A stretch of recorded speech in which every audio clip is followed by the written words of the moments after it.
viewers for giving us your attention. As I was recording a live show for Banana Peddler, which will also feature on my YouTube, a friend of mine, Chengoli, was watching and he was shaking his head as I was making my presentation and my argumentation. So I think it is better that I invite him to this brief show so that he can share with us what he thinks. Thank you, Chengoli, for joining me. I hear you have been doing tree planting. It's a wonderful thing. This is what we must do to increase the forest cover in this country. Thank you so much, Prof. My name is Francis Chengoli. Yes. From University of Nairobi. We were here planting trees and I decided to visit the professor, and when I got the show, somehow I disagreed with whatever I could see you are shaking your head. Stands for. Isolate one thing that I said you think you don't agree with, then we can look at it. First and foremost, may I thank you for this opportunity. I disagree with Professor on various issues of BBI. I heard him say that BBI was constitutional and he doesn't agree with the judgment. For me, I call it landmark. I agree with Professor Nguki's panel, and the BBI, as it is, the way it came into place, as far as I'm concerned, it was not anchored into the law. It was there is no legal framework, and therefore, if the process is faulty, for me, then the end product is as well faulty.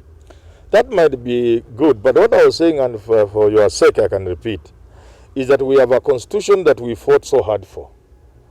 And once we have this constitution, it has an inbuilt mechanism of how it can be amended. So I listened to the judgment from start to end. I've read the judgment 3 times. I'm doing the 4th time. They have sent me to India. They have sent me to Germany. I'm yet to see what exactly they were saying about what you are saying, the legal process. No. Because the constitution is very clear, Chengoli. It says if you want to amend the constitution, you can do through parliament under 256. Or it can be through popular initiative. What you do, you come up with an idea, then convince Kenyans, collect 1 million signatures, create a bill, give it to IEBC. IEBC takes to county assemblies, 24 of them and above must pass, bring it to parliament. Whether they pass it or not, it goes to the president, and then if it's a referendum thing, it goes to referendum. That's how. Fine, I agree with you, Prof. Yes. The process is like that. Yes. But now in this case, who is President Kenyatta? Kenyatta is not an ordinary person. Kenyatta is not Wanjiku. Kenyatta is the president of this country, and he is to protect the constitution. He cannot initiate using the popular initiative. He has the opportunity to do it using the parliamentary way. And now when 2 people come together, create each other, and then they come up with that change of the constitution, which is not anchored into the law. They choose people who chose even that the task force. How did they choose? What was the process? Was it taken to parliament, to be endorsed by parliament, to be ratified, so that now it is protected legally? It was not. You see, yes. That is why I'm saying, that is why the churches saw it unconstitutional, because they did not follow the right procedure. Uhuru Kenyatta is not like me. Uhuru Kenyatta is the president. He cannot initiate at the same time to sign it into law. If you are doing that, then you are giving the president opportunity to do anything he wants. He can even decide to change this constitution to give him more powers, and even the term limit. He can decide to change the way other African leaders have done. We have seen that in Uganda. We saw it in other countries. And it can happen in Kenya. So according to you, you are very right. Yeah. I agree with you. Mm. So according to you, the president can, if he initiated himself, he can change the constitution even to have another term. Fine. So that's the problem is if he starts. Supposing he came to Manyora and told Manyora, because if I do it as president, what a later story. Where come with it? That is not a valid argument. The valid argument is this. The constitution under 257 that brings popular initiative does not tell us who can. They just talk of popular initiative. And I've given an example why the president may do it. The president may want to save Kenyans from greedy MPs, for example, by abolishing the Parliamentary Service Commission, which is given more money, double the money we give to the judiciary. Say these people are greedy. Let me abolish Parliamentary Service Commission, You can't do that without a referendum. So I'm going through the popular initiative. If I go through parliament, they will not allow. So he goes the Wanjiko route. He becomes Wanjiko. There's nothing wrong. The constitution has said no. I agree with you. Yes. If you can decide to say, Professor Manyora, today, yes, you are going to initiate it for me, it's okay. That one can be, it can be good. Yeah. But now, if he did it the way he did it himself. And then he went ahead and chose people, the likes of the Adams Olo and those other, the chairman and the rest, isn't it? But it's the way the law works. Just a moment. Yes, let me finish. Yes. Now, we want to know, these people that he chose, yes, how did he choose them? Was that committee, that task force, yes, anchored into the law? It was supposed now to be entrenched into the law so that he has that legal framework which can protect him from whatever he is doing. He was even using public resources. I saw assistant chief in my area where I come from. Even the assistant chief came to my place with a list. Can you sign? Coercing people.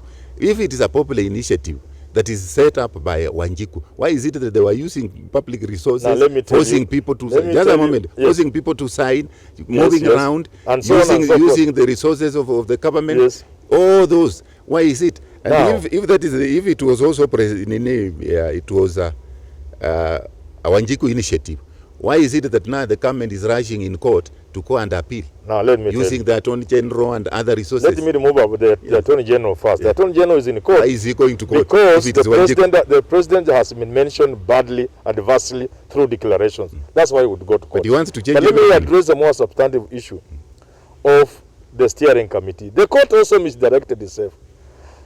IEBC, at the moment of receiving the bill, it is immaterial to the law and to IEBC how that bill came into being. It is immaterial. The materiality will come into effect when Kenyans have been asked to give this. They will be asked to vote. Initially, the materiality is is the fact of the signatures. So, according to the law, so long as you have a bill and you have the signatures accompanying the bill, IEBC under the law, under the constitution, does not care. Professor, Professor, let me come in. I tend to disagree with you. The process must be good. They must be within the law. If you remember, even Kenyatta's... Which process now?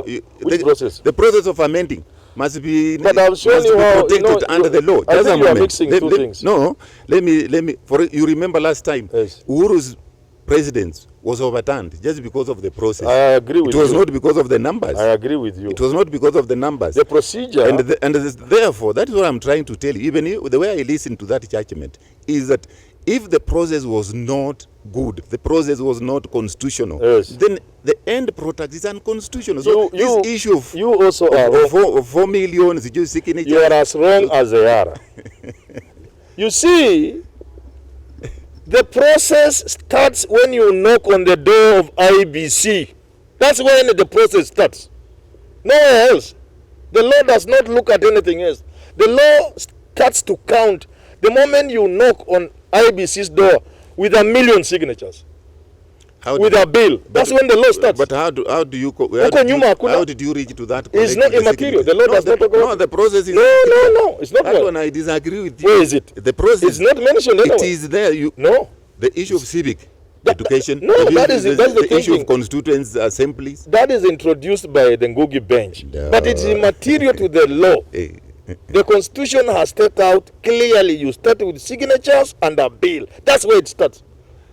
What I'm trying what is contained in the bill and how you got it? No, that one, Professor. You have a good point, and we need to continue. Next time, invite me. My producer is telling me we need to next time, invite me. When I've done also my good research, you have just ambushed me, and you are very wrong on. We welcome you and my viewers. We have started this series where we shall be engaging with you directly. If you get in touch with us, we can come. We are also moving into live recording in future.